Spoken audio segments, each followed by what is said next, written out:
Léon fled, for it seemed to him that his love, which for almost the last 2 hours had been immobilized inside that church just like the stones, his love was now going to evaporate, to vanish, like smoke, up that sort of truncated tube, that elongated cage, that open chimney, raised aloft so grotesquely above the cathedral like the outlandish experiment of some eccentric ironmaster.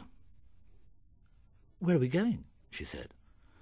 Without a word, he kept walking at a brisk pace, and Madame Bovary was already dipping her finger in the holy water when they heard behind them a great panting sound, punctuated by the tapping of a stick. Léon turned round. "Monsieur!" "What?" And he recognized the verger, clasping under his arm and steadying against his stomach about 20 stoutly bound volumes. They were works to do with the cathedral.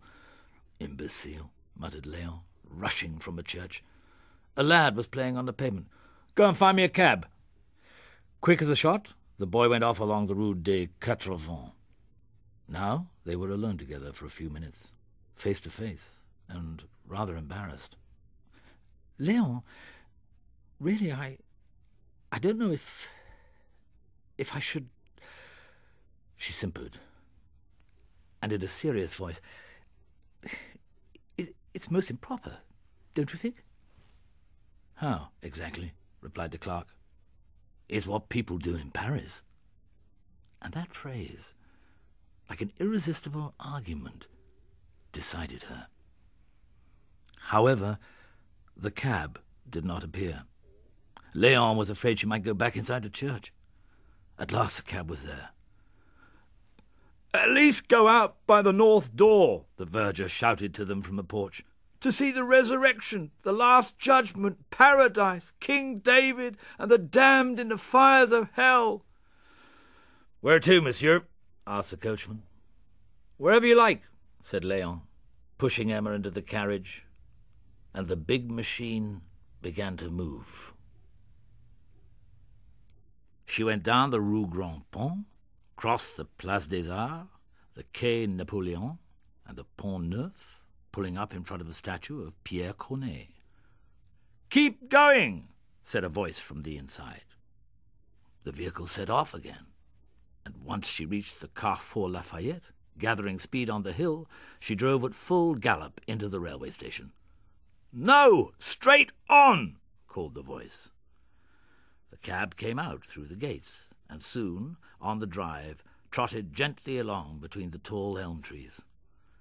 The coachman wiped his brow, put his leather hat down between his knees, and kept on beyond the side avenues, along by the water, near the meadow.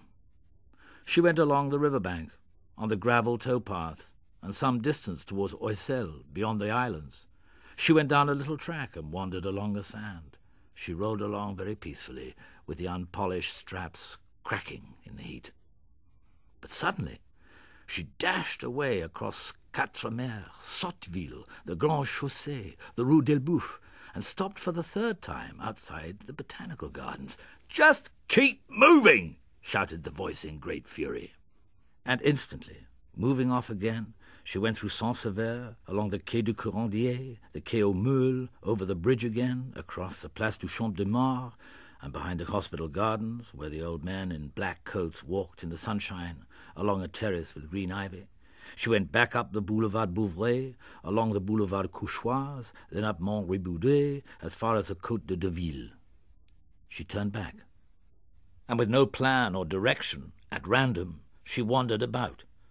She was seen at Saint-Paul, at Lescure, at Montgagnan, at the Rouge-Mare, and at the Place Gaillard-Bois, Rue Maladerie, Rue Dinonderie, outside Saint-Romain, Saint-Vivien, Saint-Maclou, Saint-Nicaise, at the Customs House, at the Old Tower, the Three Pipes, and at the Monumental Cemetery.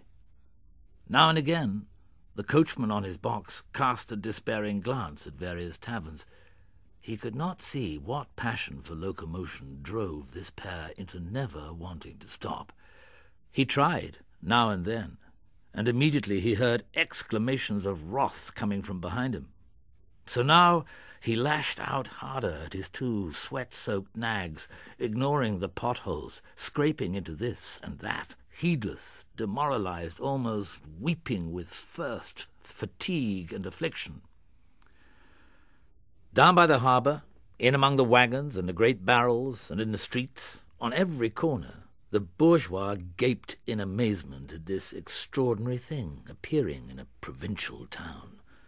A carriage with its blinds shut, coming into view like this over and over again, as secret as the grave, and shuddering along like a ship at sea.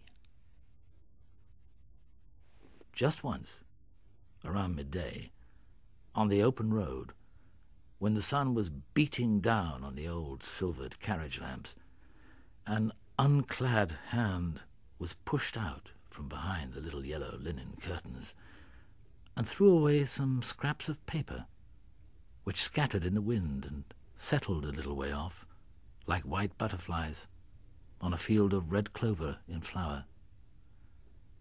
Then, about 6 o'clock, the carriage stopped in a little back street in the Beauvoisine district, and a woman got out and walked away, her face veiled, without a backward glance.